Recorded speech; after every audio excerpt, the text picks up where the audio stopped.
Arid, what was your answer? I wrote the similarities or resemblance of our perceptions. Because into thinking these perceptions are connected by self or identity, which is actually just imagined. Perfect. If you had something exactly like Arid, you could give yourself a big tick. Did anyone have anything very different? Can you repeat that, please? Arid, can you repeat it louder? The similarities or resemblance of our perceptions. Because into thinking these perceptions are connected by a self or identity, which is actually just imagined. Good.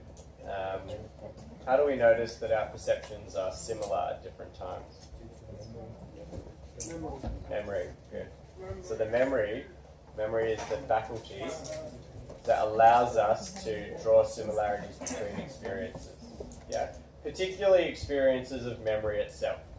Right? When you draw up a memory, when you bring forth a memory to your mind, yeah, it's like memory is like self-imposed deja vu, if you think about it, right? It's like you're making yourself relive a moment that you previously had. Yeah? Now, memory of experiences is like that. Obviously, you have other kinds of memory that are a bit different, right? Like you might remember how to play the piano, or you might remember what 4 plus 6 is. Yeah? So those are kind of different things. But nonetheless, they're like impressions or ideas that you can conjure back up that you used to have. Does that make sense? It's almost like your consciousness, through memory, is extending itself back to where it used to be. Do you guys remember that in Locke's terms? So Locke would say that your consciousness is able to extend back to your past self through memory. Hume says something very similar. Yeah, he says it's memory that allows our perceptions now to seem like they're the same and they're connected to our perceptions back at the time. Does that make sense? But they have very different ideas about what this means for identity. Let's keep going from 19 we're up to.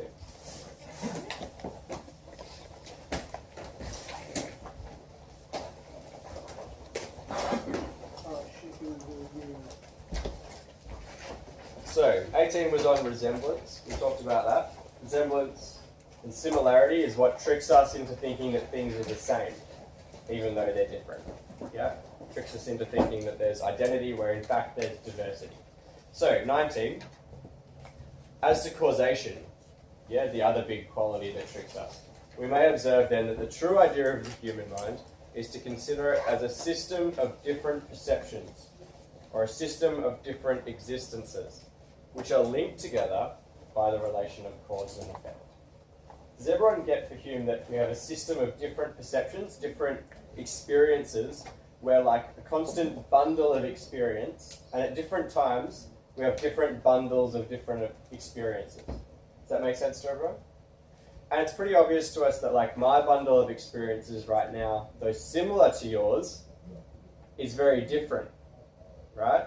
Even though you're getting a lot of the same impressions as I am, sound of the aircon, sound of my voice, even though you're getting very similar impressions maybe, in fact your bundle of impressions is different, right? You're sitting in a different part of the room, you have different ideas bouncing around in your head, maybe you're thinking about what you're going to eat for lunch, I might be thinking of soup, you might be thinking of noodles, I don't know, whatever, right? So because there's that difference, we don't say, well, we're the same person, even though we have similar impressions. Yeah, it's obvious that we're different people. Hume thinks that for all of our own impressions as well. Yeah, I might be thinking about soup one day and noodles the next, and that makes me as different from myself, time to time, as I am different from you, space to space. Everyone with me? Cool. So because our bundles of impressions are different, we have different existences. Yeah? Alright, but he says they're linked together by the relation of cause and effect and mutually produce, destroy, influence, and modify each other. Our impressions give rise to their correspondent ideas. We have an impression of a table, we think, oh, that's a table. Yeah, we have the idea of a table. Very straightforward. And these ideas in their turn produce other impressions. I should sit at the table. Yeah? Oh, I'm sitting at the table. I feel the chair beneath my buttocks. Yeah? Alright. Very straightforward. One thought chases another and draws after it a third, by which it is expelled in its turn. Think, oh, what am I going to do after school today? Oh, I'll go to work. and then you forget about after school. And then you think, oh, I'm going to make a stack of money in my next pay slip. And you forget about doing work and you start thinking about your bank account, right? So you have like a chain of thoughts that seem to be caused by one another. Why am I thinking about my bank account? Well, because I was thinking about work. Why am I thinking about work? Well, because I was thinking about what I'm going to do after school. So there seems to be this cause and effect relationship, right? What does Hume think about cause and effect, causation? Illusion. It's an illusion. Good. He thinks that we go too far. We can't experience causation. We only experience thoughts, right? It's an illusion that they are. Well, how is it an illusion? Yeah, that's a good. Well, he thinks it's an idea that we imagine. Yeah, we imagine that one thought follows another. We don't actually experience the relationship. We just imagine a relationship. Hand up if you think Hume is possibly right. Hand up if you think Hume is probably right.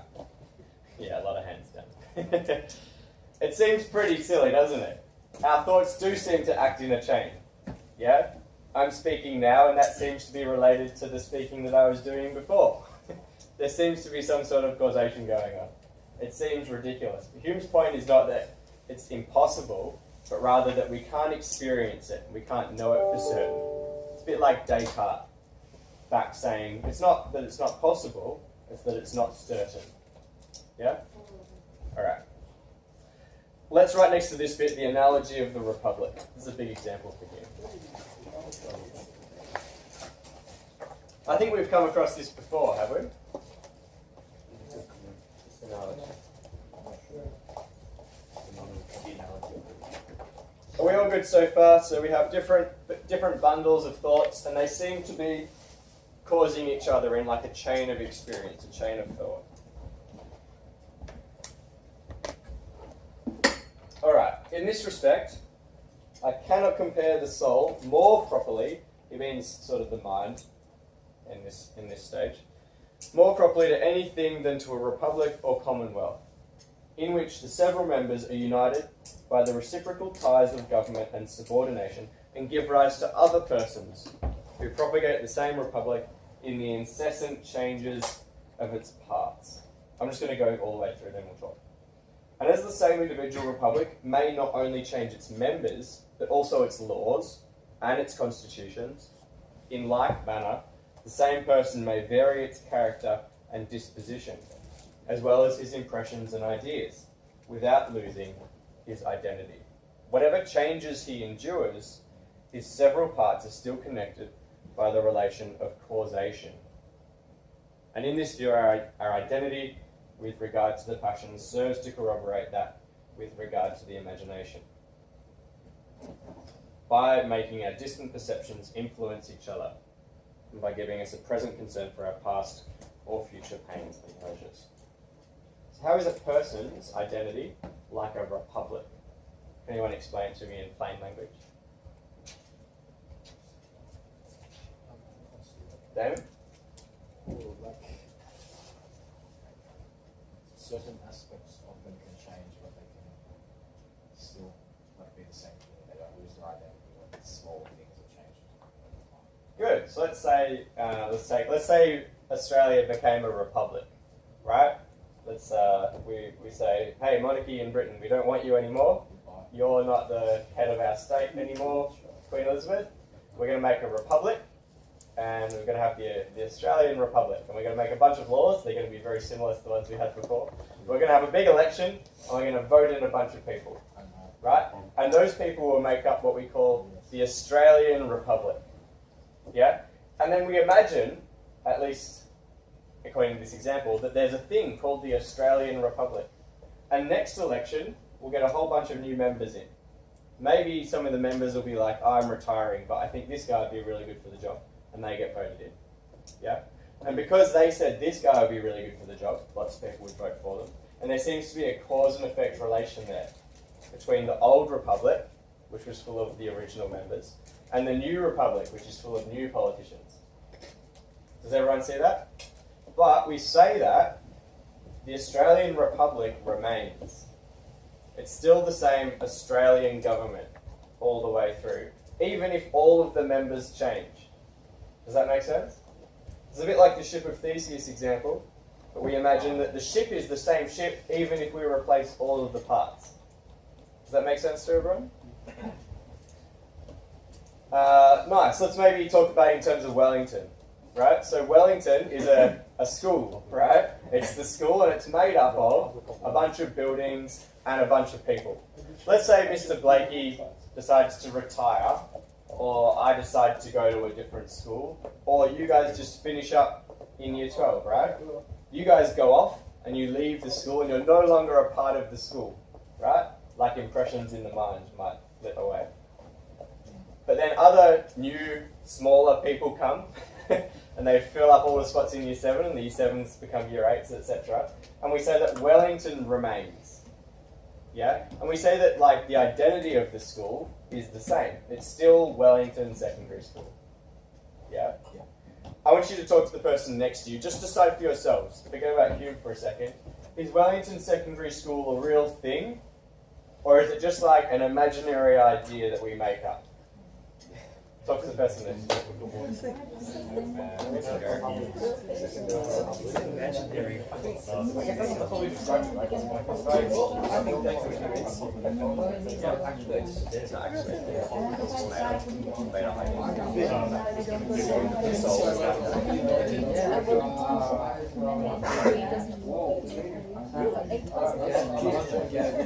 Do we have a solve? That makes sense. Do you think it could be an imaginary idea like the idea of Wellington? Okay, what about your identity? Thanks for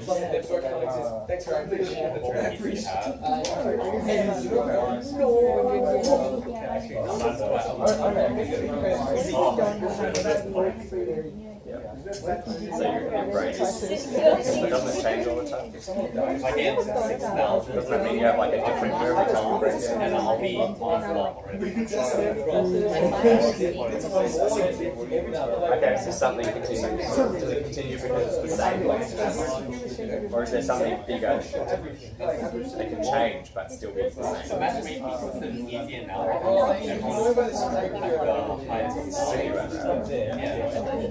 It's a huge problem that he says it actually doesn't stay the same.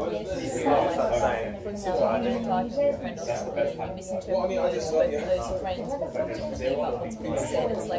Alright, coming back together. The way you react to it.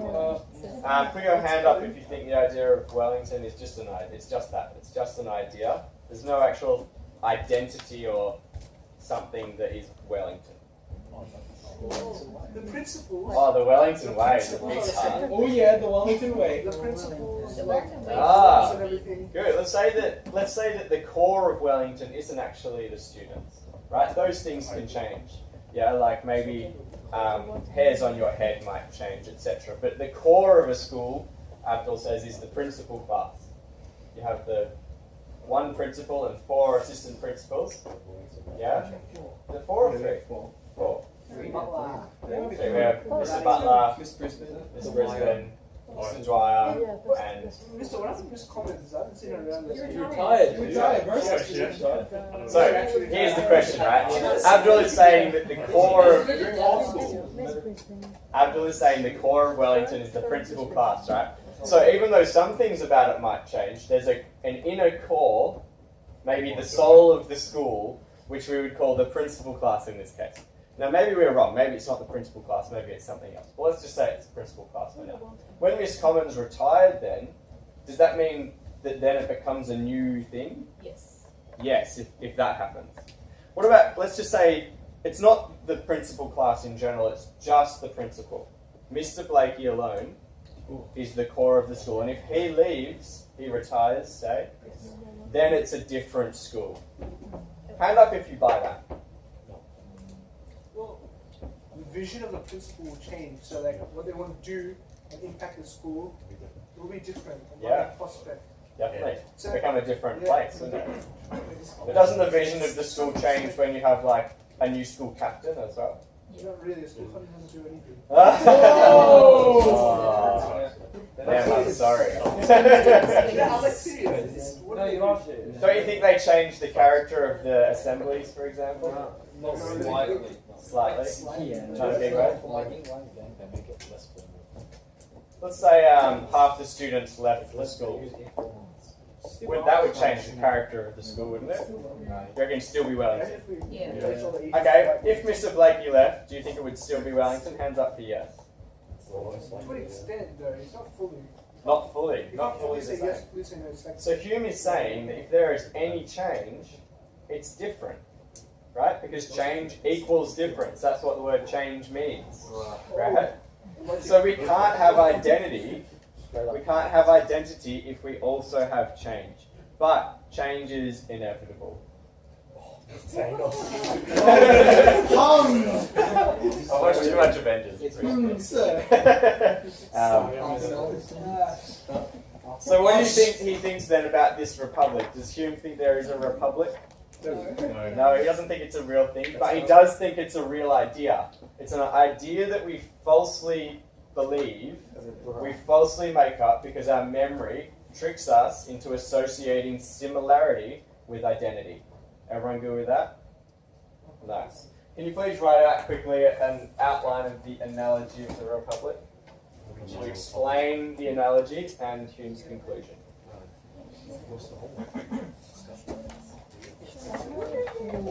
Oh, we didn't finish actually the paragraph. Let's finish it off just to make sure the conclusion is there.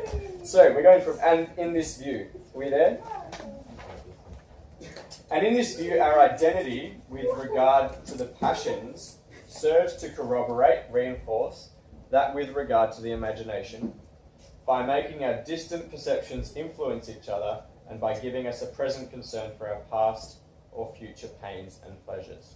We think that because there's causation between an earlier republic and a later one, there's a relationship between the decisions that Mr. Blakey makes at the start of the year and the different Wellington that there is at the end of the year. Because there's a relationship between whether you go to work and whether you think about your bank account later, right? Because there's cause and effect. Causation causes us to have concern for our past and future pains and pleasures, despite the fact that there is no real identity. Everyone get that? Cool. All right, that's kind of the conclusion. So outline the example in your own words, please, and then conclude. And Andrew first. Where do you start? That's the good stuff.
He's like, I'm afraid we're gonna bottle it because can't trust the lines. We didn't bottle it again. Awesome for me.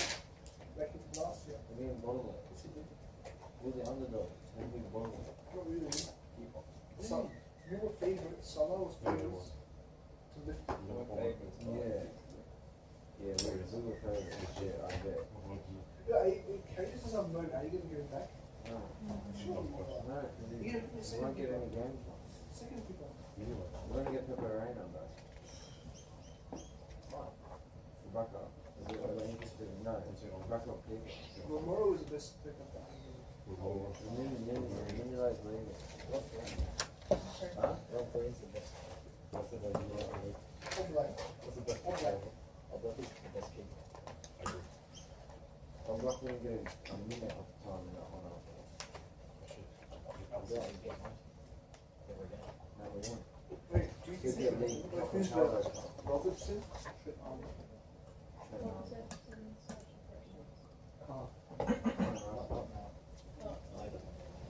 is probably the best worker in the world right now.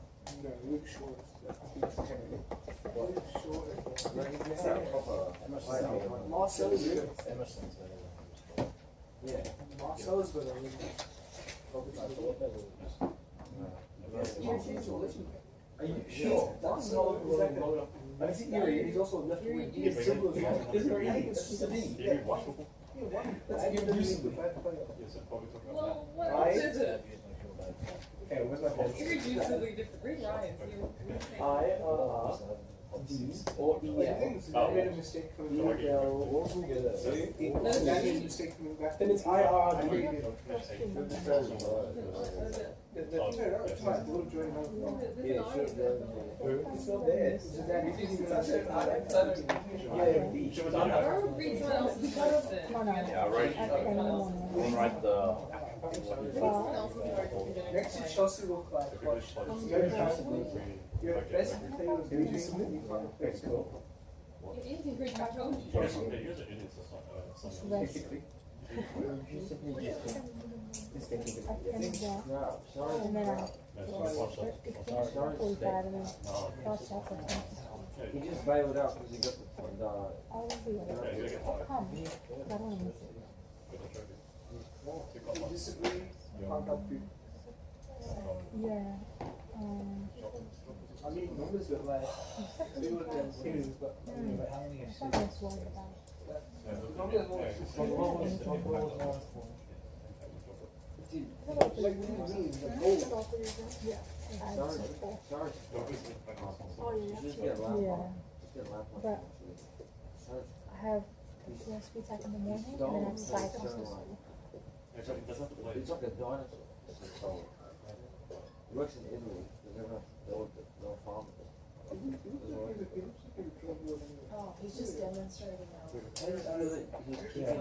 Their hat is still bad enough. He doesn't care. I'm pretty sure that, He doesn't cover everything. No, it was just confusing, like, Yeah, like their logo. Kick it. He'll pick it up and kick it. He does that. No.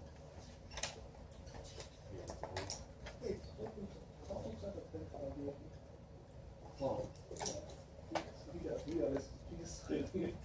Oh, it's clock. Yeah, and it was molesting all they've done our shotgun. really, it was a draw. The baby filter didn't even work on all together. He looks like a Right, kid, that one was my baby face. Such a cute. Calling out $45 Yeah, he's match. cute. Yeah, look at him. Who ate him as a kid? Okay, it's a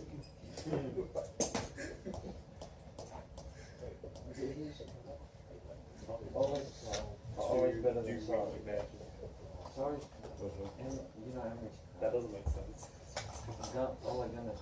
guy yellows crap. It's No, it's- the He's only just good like- managers- he's the like a only kid. good managers is Klopp, Guardiola.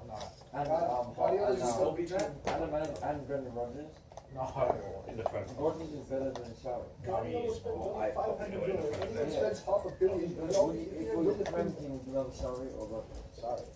I mean, Pep Guardiola spent like $500 million. But he's still If good you coach. spend $500 million, then with the Premier League, Yeah, that's so need a coach. Who was this? No, he's not. You're gonna break it. He needs to make that Me shit and my right. friend Yeah, were that's right. You're going to break it. Me and my friend is a lie. Oh, I'm not arguing Take that. shots. I didn't argue that for Yeah. Says, So preserve, so too do we. So true. I was just not gonna argue. They want Europa League. They're Get lying. back into the It Europe makes top league. So too do we, man. I don't know. Good on you. You might as well win it. So too And Yeah, then that- validate that better? validate Sarri's career off Yeah, of that. I guess, Nice crap, guys. So also do we would be maybe an easier Awesome. turn of phrase. You ready? Hmm? You ready? Yep. You wanna I'll go? change that. You go. So also, Just you can even just say so do we. It's the same thing. It just means in the same way we. Yeah. Oh no, I need that. This is from Niagara. This is from this. This is what's up there. You're gonna argue about that. Would you rather be that Emily or Emily, Royale. No, look like that. Emily's better though. Try to get that. wait, you just tricked for one. Emily's Slap better shot. manager. You tricked for one. She's a better manager. What if she walks around?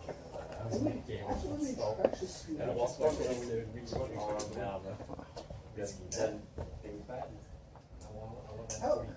You know, Sanchez has more assists than Ozil season. No, she's not. Not even big. What, like 2? Yeah, no, Sanchez has 4, 5, and Ozil has 4. And Ozil has played twice as many So, games like, as your Sanchez. patient is what? 350 KD. Like 5 million assists. Yeah, he's still. I remember Sanchez is 4th in he's At the higher rank you go, he played it's at not Barcelona. it's He's a not more mellow. world-class player. Like He just this. shouldn't when it comes to United.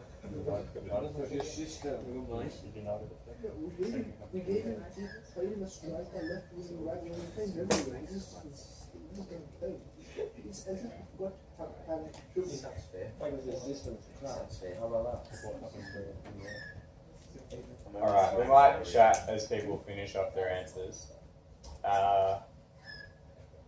So, there's this idea of Wellington Secondary School, right? And most people in here seem to agree that it's a made up idea. Yeah, there's no thing that we have that's Wellington Secondary School that has its own identity. Does anyone think that there is something in the idea of Wellington Secondary School having an identity? Passion. Wellington way. Okay. So we associate all these concepts, right? And we give the school an identity. The school seems to have an identity. Daniel, if we change everything about the school, except the name, is it still Wellington Secondary School? Does it still have its identity? No, because it's like us. We have the same name, but we change all the time. Okay, that's fine. Wait, so does this identity rely on people and what they see?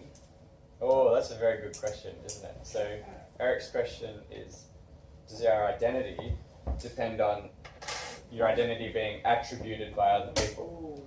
Like if we all came to school suddenly and everyone overnight had like written Kawatha on their shirts.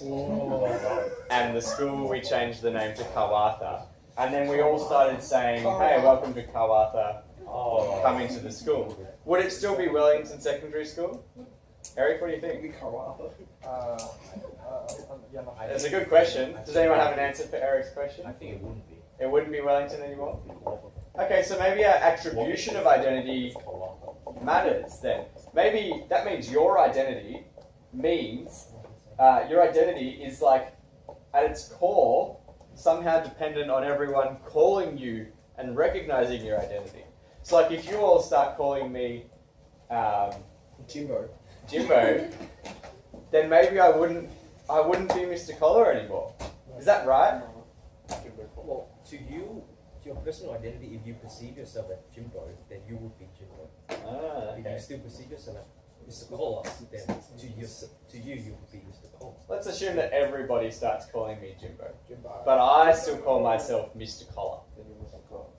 Then I'm Mr. Collar. Yeah. But everyone, like I go home and my wife's like, hey Jimbo. Everyone calls me Jimbo. That doesn't matter. So what about Wellington then? Everyone calls Wellington Kawatha. Is it still really Wellington? It can't perceive itself. Yeah, It is not conscious. Alright, so maybe the mind then makes us a different kind of identity to a school. Having a mind, being conscious, self-conscious, gives us an ability to like self-identify in a way that a school doesn't have. Yeah? Maybe it's like our mind or our soul or something like that. So because a school lacks a soul, does that mean it doesn't have identity the way we have identity? Yeah. Hand up if that's convincing to you. Yeah. A bit. Schools are not persons. How about we phrase it like that? Hand up if you don't think a school is a person. Yeah, pretty straightforward. So can we put schools to a fight to the death in the arena and not feel bad about it? Schools are not moral, part of our moral community. So we can eat schools if we want. That depends if there's kids in the school. Whoa! What happened? Kids are part of the school. Yeah. Kids are persons. Inter-school sport. You reckon inter-school sport is that more of a battle of persons or of schools? Schools. I know someone from. All right, let's keep going because we do have to get through this. So Yeah. 20, we're up to. All right. As memory alone acquaints us with, makes us familiar with, acquaints us with the continuance and extent of this succession of perceptions, tis to be considered, upon that account chiefly, as the source of personal identity. Why is memory the source of identity? Because it allows us to link our successive perceptions, our bundles of impressions together. Is everyone good with that? Yeah, I would underline or highlight that bit because that's really the core of his opinion about what memory is. Memory is the faculty that allows us to link our successions of perceptions, the successions of our bundles that are ourselves. What do we? I just like that first sentence. Or even just the bit that says, memory alone acquaints us with the continuance and extent of this succession of perceptions. Upon that account chiefly, tis to be considered upon that account chiefly as the source of personal identity. Memory is the source of personal identity with Hume. And here's the follow-up bit, right? The thing that leads on from that. Had we no memory, we never should have any notion of causation. If we didn't have a memory, we wouldn't understand the idea of cause and effect. Because if I kicked a table and then the table fell over, you wouldn't remember me kicking the table. And so we wouldn't be able to develop an idea of cause and effect. There'd just be random things happening all the time. Which is actually a lot more like what Hume thinks really happens, right? But memory, that's why memory for him is almost like a problem. It's making us imagine things. Yeah? Alright. Nor consequently of that chain of causes and effects which constitute our self or person. If we didn't have memory, we wouldn't have a sense of identity, a sense of ourselves. But having once acquired this notion of causation from the memory, we can extend the same chain of causes and consequently the idea of our persons beyond our memory and can comprehend times and circumstances and actions which we have entirely forgot but suppose in general to have existed. For how few of our past actions are there of which we actually have any memory? Who can tell me, for instance, what were his thoughts and actions on the 1st of January 1715? Or another day, or another day. Or will he affirm, because he has entirely forgot the incidents of these days, that the present self is not the same person with the self of that time, and by that means overturn all the most established notions of personal identity? What would Locke say in response to that idea? What do you mean? Daniel? That's not you. Good. Hume is saying, obviously we don't remember everything we've done. But this idea of causation causes us to extend ourselves beyond our memory, beyond our actual memory. Does everyone see that? We assume that we've been caused from birth by a series of things to result in our life here, right? And we assume that because causation links us, and resemblance links us, but causation is what he's talking about here, that all of the people, the us, that we were present all the way through that. Not just the bits we remember, yeah? Who remembers what they were doing on March the 30th, Last year. Anyone? Probably school. I was doing, I was in English. I think you're making it up. No? Do you have any evidence? Check the date. No. I don't have any evidence. But can you provide any proof? Yeah, I was going to confess. Ah. Actually, I know. Sorry. It was on Friday. Follow-up question for Abdul. Abdul, let's say you don't remember, right? But let's say I show you evidence from Compass and from your assignment that you had a test that day, and I say, here's your work, this is your handwriting. Do you think that you, from that evidence, just answer commonsensically, do you think from that evidence you would say that you did a test that day? Yeah. Even though you don't remember, right? What would Locke say to Abdul? Yeah, Locke would say, Locke would bite the bullet and say that if you don't have memory, it's not you. Or if you can't put yourself back into the consciousness of that person, you can't extend your consciousness back to that person, it's not you. Yeah, if you don't remember stealing the apple from the orchard, that's not you. But Hume says, most of us agree that that was you. You just don't remember doing it. Is everyone on board with the idea that even if you don't remember doing a test, you still did a test? Yeah. Are most people on board with that? I'm on board. Yeah? Okay, so why do we have that idea? Hume says because of our concept of causation, of cause and effect. Can everyone please write a little note next to that section then? I'll write my notes on the board if you like. Apparently it was school. Apparently it was at school I'll just that do it day. here. Why was it at school, right? No, right? It just says it was it was probably a public holiday. What I said, but It's just actually Nothing on the schedule. Wednesday, Wait, Thursday, and then try it's try April Sure. Yeah. or April 5th. So say you know the great officer paradox, right? Yeah. So it's like C remembers B, but C doesn't remember A. What if C remembered A, but they couldn't, like A couldn't remember B and C couldn't remember B? So C couldn't remember A. Wait. So C can remember A, last year, but not B. Yeah. What can B remember? Anything? No. Because Nick said that. What if you can remember something like from a long time ago, but you can't remember In the middle. Yeah. Yeah. What would, guys? It's a good question. What would Locke say in that situation? Let's imagine you have a 10-year period of amnesia, right? So you say you're your age now. You have a 10-year period of amnesia, but you remember grade 3. Would Locke say that you are still that person in grade 3, even though there's a big gap? Yes. Yes, because your memory extends to your consciousness from the previous time. And it doesn't extend to the middle, so you're not that person for Locke. So for example, for Locke, if you committed some crime in that time, maybe you, I don't know, stole an apple, let's just say, you're no longer responsible for that if you've forgotten it, even if you still are the person before and after that.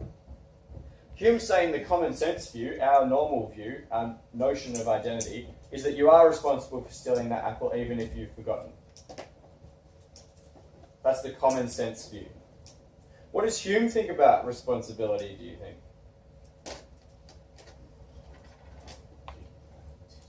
Sorry? No. No response. There's no continuing self. So how can there be any continuing responsibility? That was me at the If you're impressed, if you change, you're a different person. So how can you be responsible for anything that you've done? It goes both ways, right? You can rob a bank and you don't go to jail, but you also get a good mark on your score and you don't get any credit. Get a good mark on your test, you don't get any credit. We're going to have a think about Hume on personal responsibility in a bit. For now, that was a good question. Yeah? We'll get to that for sure. Let's definitely make sure we've got these notes. Our concept of cause and effect leads us. What are you guys going to do at the end of the thing? Knuckle day. Nothing, because they restricted everything. What do you mean there's... Actually, no. Yes, study for exam. Like posted exam. Yeah, exactly. Study for They exam. can't do anything. They restricted basically everything, except drawing. Oh yeah, drawing. Propaganda. Start super. Freedom of rights.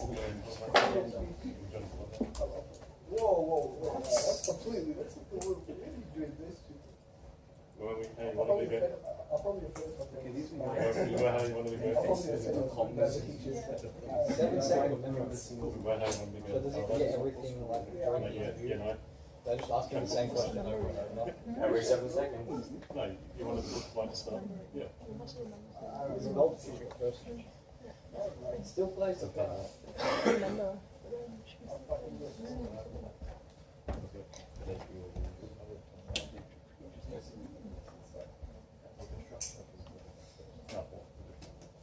Alright, we're going to finish this paragraph and then we're going to look at this example because it's very relevant, very real example and talk about what Hume and Locke would think about his identity.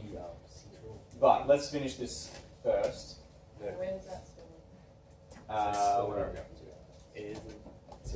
So in this view, do we all see that? In this view, memory does not so much produce as discover personal identity by showing us the relation of cause and effect among our different perceptions. Yeah? That's the common sense view of identity. Memory doesn't make up, doesn't create the concept of identity. It actually discovers our real identity in the world. Yeah? So the common sense view, our memory allows us to find or appreciate the fact that we have identity. Hume thinks that memory produces the image of, the concept of, the fake made up concept of identity, when in fact there's just diversity. Alright, does not produce so much produces discover personal identity by showing us the relation of cause and effect among our different perceptions. So it will be incumbent on those who affirm that memory produces entirely our personal identity to give a reason why we can thus extend our identity beyond our memory. Some people think that, some people have a memory-centered or a consciousness-centered theory of identity, like Locke. Yeah, he says, well, you're going to have to show me why your identity extends beyond your memory. Yeah, if you want it to do that. Locke's just going to say, nah, it doesn't. Deal. Yeah? Okay, good. He bites the bullet there. Alright, let's have a look at this guy. Goes for 11 minutes, so let's have a watch.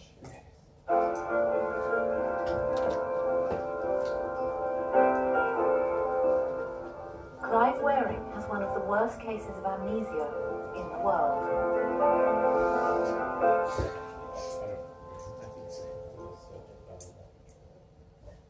I know it's like being dead now. Dead, like the same brain. No difference between dreams and anything like that. No sense at all. The brain has been totally inactive. No dreams and no thoughts of any kind whatever.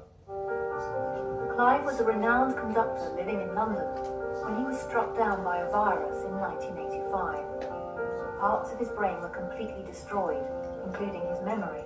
However, his ability to play music is unaffected. Do you feel different when you play music? I've never heard a note since I've been ill. I don't know what it's like to play music. Maybe I'm unconscious. You played us some music about 2 minutes ago. Not known to me. Totally unknown. I've never heard a note. Clive's case became known to millions when a television documentary was made about it in 1986. Alone and confused in hospital, without his memory, the only person he recognised was his wife, Deborah. What's been wrong? Can you test him what he wants to be? No, you can't go through this. But I'm actually conscious now for the first time. I just want to find out what the bloody hell they've been doing, what's been wrong with me. Who hasn't a fucking clue. Well, this Never seen is- anyone at all. 20 years later, Clive only has a 7-second memory before his mind goes blank. What has life been like for Clive and his family?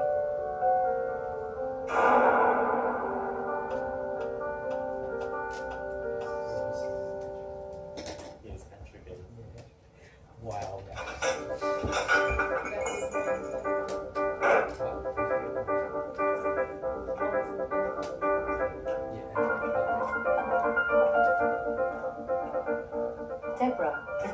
momentous trip for Clive.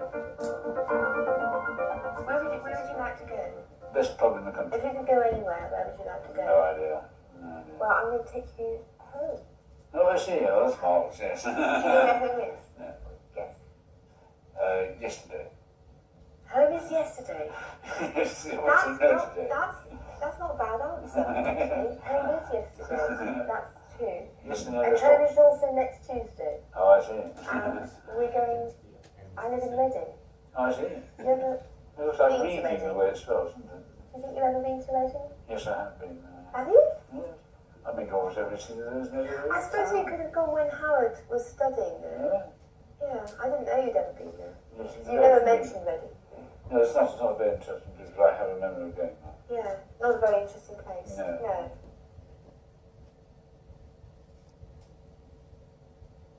Can you name a town in Berkshire? No, I can't remember the geography. Do you know where I live? No. Guess. No idea. It's with R. No idea. Reading. Oh, really? Yeah. Spelled wrong, I should be reading. What's that one? Clive is going home for the first time in 13 years. Do you remember the car your parents drove? Your father drove? No, I can't remember what it's all about. Do you remember the number plate? EON 941. EON 941? Yeah. You do? I can't remember the car. Do you remember the phone number when you were a boy? 3164.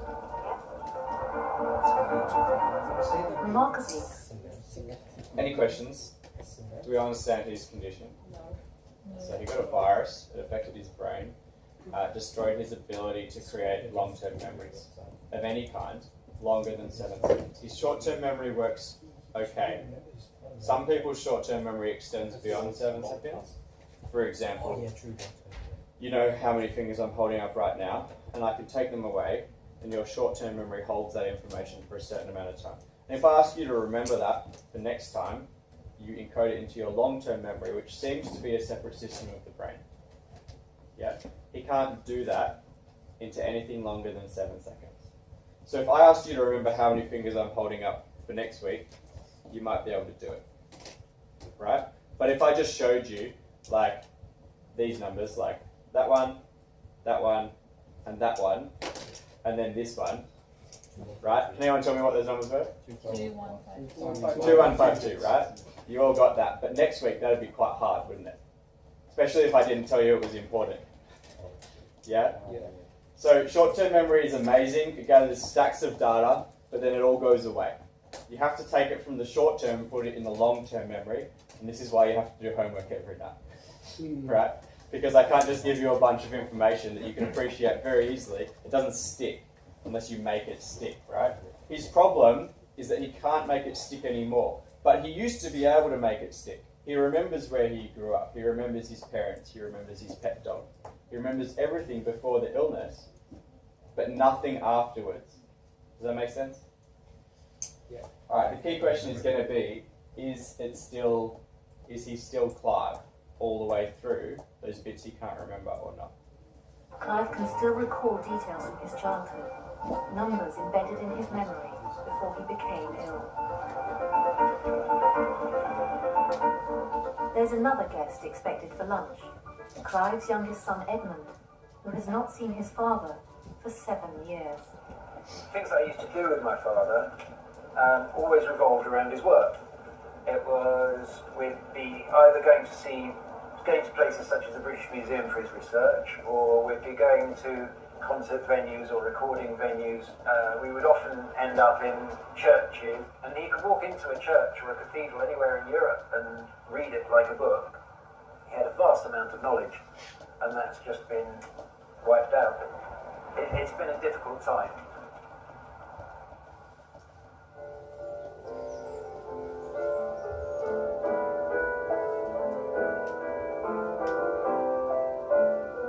Today, Clive's sister Adele has come to see him.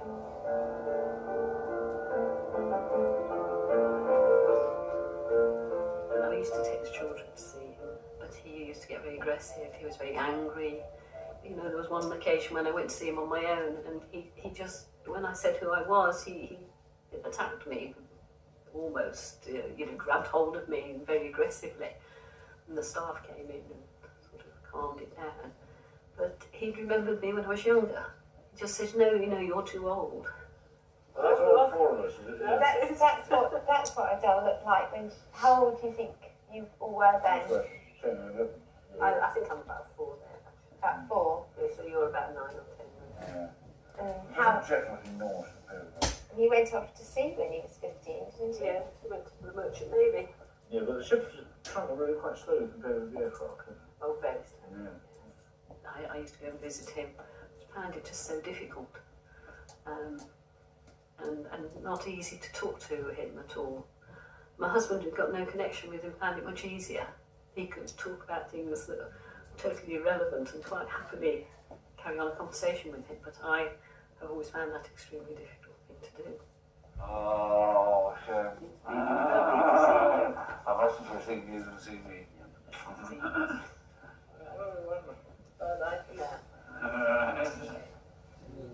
Stay there and on. You open the door. You're going. Oh, shame. Back up the speed of light.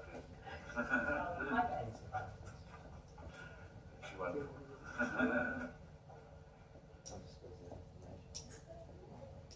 Do you remember Adele sitting next to you? No. Can you remember what she was wearing? No. Never seen her.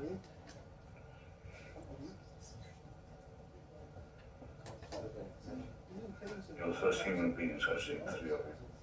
2 men in one day, the first piece of people I've seen since I've been known. No difference in day and night, no thoughts at all, no dreams. Day and night, it said, black. Precisely like death. Is it very hard? No. It's exactly the same as being dead, which is not difficult, is it? Being dead is easy.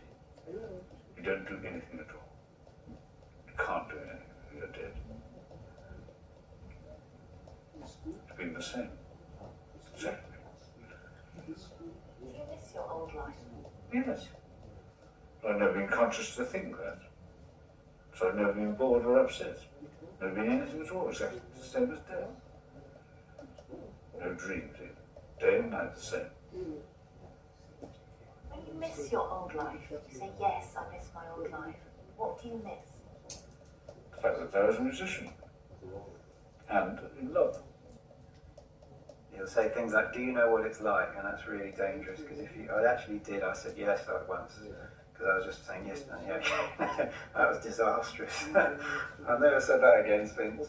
Why? Because he says, you don't know what it's like. How do you know? Of course he's right, isn't he? So there's no way you're going to know what it's like. He's still got some fight in him. Oh yeah, but that's the thing, is probably 3/4 of his personality is still there functioning normally. He will analyse what's happening. So, the doctors must be very interested in this. It's a very unusual case.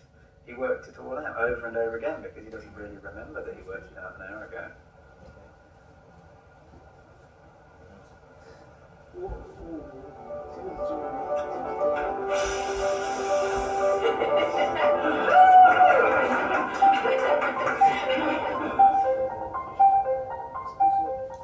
Deborah's done more for Dad than any other single person. And I very much doubt that I could have done that. And that's hard. That's very hard. I think I'd have given up. Alright, we might stop it there. The question is, talk to the people next to you. Did Clive die when he got sick? He thinks he did. Did he die? Is he gone? Or is that still Clive? Carrie, turn and talk. Like he doesn't make it through the day. Literally 7 seconds. He doesn't remember anything. Groundhog 7 seconds. That's so weird. Hand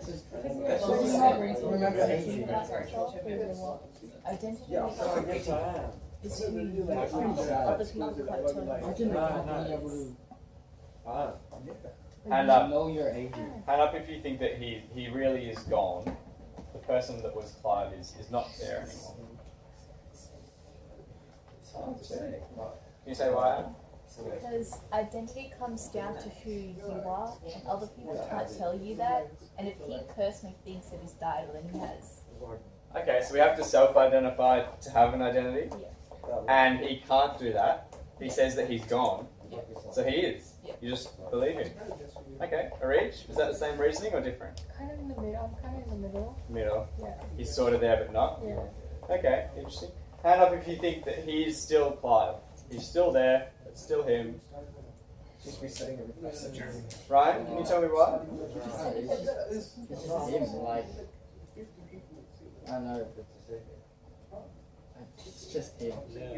Yeah. Do you think if you asked his wife if he was still the same person, what do you think she'd say? Yeah. That's kind of one of the key questions, isn't it? If you ask him, he seems to say that he's gone. But I wonder what his wife would say. Is he the same person? Sorry? His son said, like, a part of his personality is still there or something like that? Yeah, Sun said about 75% of the personality is still there. Obviously, some of the knowledge has deteriorated a bit. Quite interestingly, bodily memories, like how to play instruments, piano, seem to stick around a really long time. Even in people who have Alzheimer's and can't remember any of their previous life, often they can still play piano or guitar, whatever they did. All right, muscle memory maybe, yeah. All right, let's keep reading. Are we at 21? Yeah. 21. Last three, eh?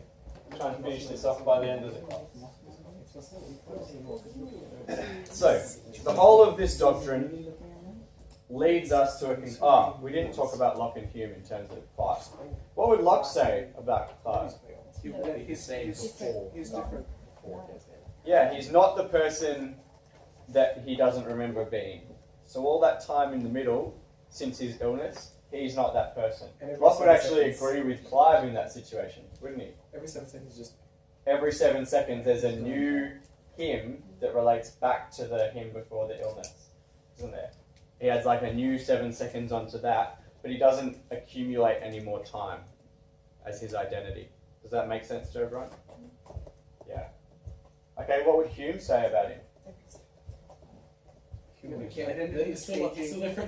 Right, so importantly, guys, for Hume, we are no different to Clive. Our perceptions and our impressions change just as rapidly as Clive's does. His impressions don't change at any different rate. The only thing different about us to him is that he doesn't have memory, causing him to falsely associate difference with identity. So for Hume, memory produces the illusion of identity because our experience seems similar, resembles, or it seems to cause future experiences. Yeah? But Clive doesn't have that for Hume problem. He doesn't see similarity between his experiences because he's constantly like waking up to a new daytime, a new nighttime, new people. Yeah? And he doesn't see how they could be caused. How could being sick lead to him being suddenly old and in a room with people he doesn't know? Yeah? There's no cause and effect relationship there. Because he doesn't have this problem of causation getting in his way of his thoughts or resemblance, he doesn't think of himself as himself. He thinks he's gone, he's dead. That's what Hume thinks everyone would think of themselves as if you didn't believe in this thing, causation, or this thing called resemblance. Does that make sense to everyone? Everyone good with that? Cool. Hume and Locke on memory is like the core of their theory, both of them. Yeah? So worth knowing about. All right, let's finish off 21. 22 and 23 are pretty quick. So the whole of this doctrine leads us to a conclusion which is of great importance in the present affair, these ideas. That is, that all the nice and subtle questions concerning personal identity can never possibly be decided and are to be regarded rather as grammatical than as philosophical difficulties. He says, you guys are just arguing over semantics, you're just arguing over definitions of words that don't actually relate to the real world, so we should call them grammatical problems, not philosophical ones. Everyone good with that? Identity isn't real. You're just arguing over conceptual problems. Everyone good with that? Can we write a little note next to that? Identity isn't real. We're just arguing over definitions. Literally, because you don't. They're not your problems. Not philosophical difference.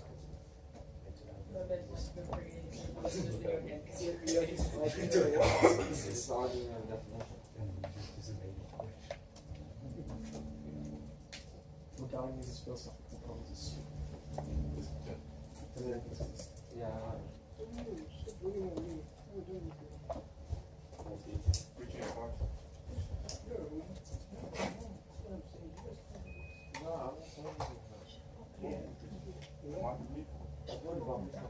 Do you want the lights back on? yes.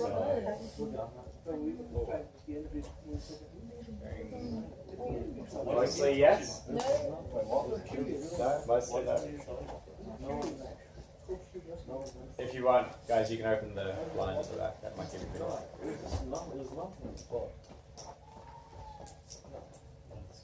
Pretty sad story with Clive, wasn't it? It actually happens to a bunch of people, unfortunately. Like, it's not a common illness or anything, but it's unfortunately common. You become totally dependent on other people, right? Because you can't go to work. Can't do anything. Alright, let's keep going. Identity depends on the relations of ideas. Yeah? The relations that we make up between ideas. And these relations produce identity by means of that easy transition they occasion. Because our ideas flow into one another. Things seem similar, things seem to cause each other. It's an easy transition. But as the relations and the easiness of the transition may diminish by insensible degrees, small amounts, we have no just standard, no real measuring stick, by which we can decide any dispute concerning the time when they acquire or lose a title to the name of identity. All the disputes concerning the identity of connected objects are merely verbal, semantics, except so far as the relation of parts gives rise to some fiction or imaginary principle of union, as we've already observed. He's saying that every time we argue over when something counts as identical to itself or not, we're arguing over like how much difference is acceptable. Yeah?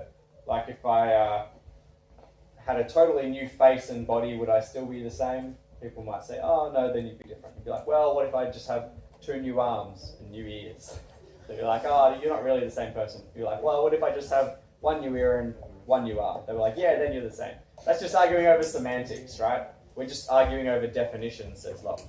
In reality, any change means no identity. Everyone good with that?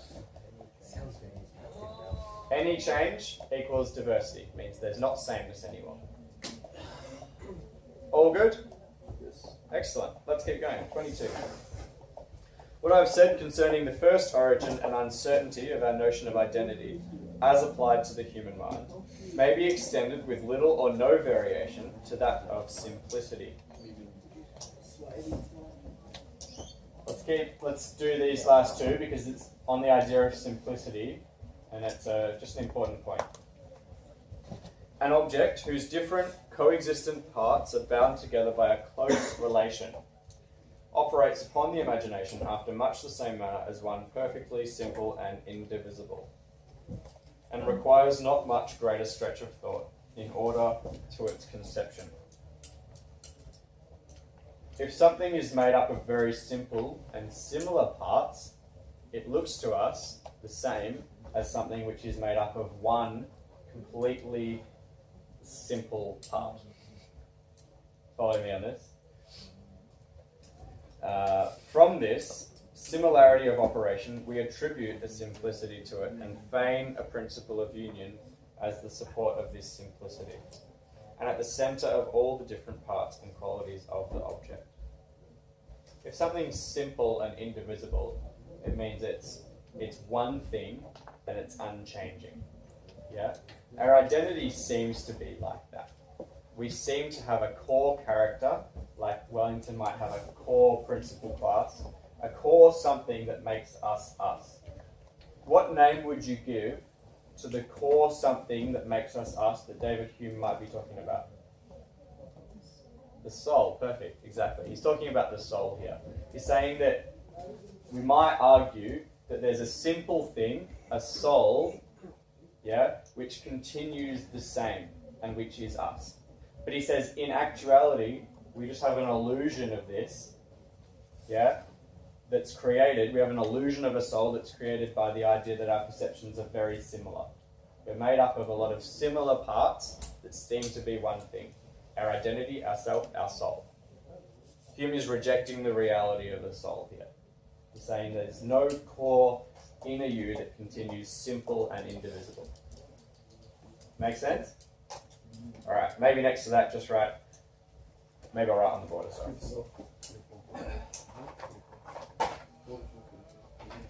Hume rejects.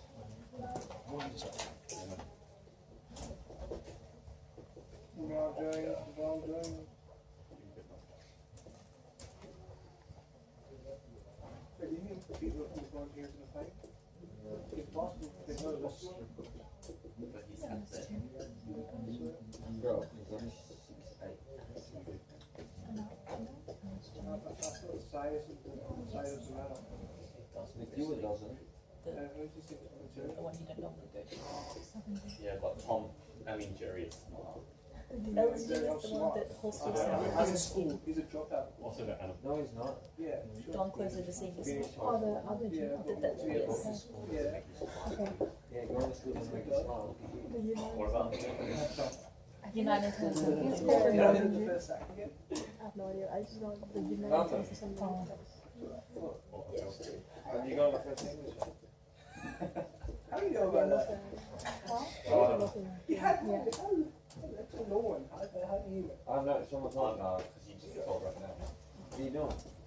I told you who told me. No, I'm not. I can't. Just tell me who told you. I can't. It's just not fair. Who did you tell? It's so smart, figure it out. I got him on that one.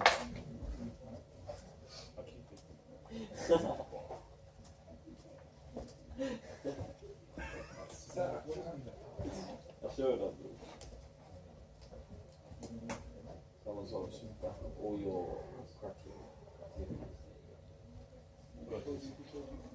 What do you get? Okay, I'm just gonna mess up. I know who it is. I know who it is. Kim. No. It is Kim. What? Kim. No. Kim. Kim did not. You be able to. No, that was it. Oh yeah, it was free. It was free. No, I don't think that. Yeah, no. What was that?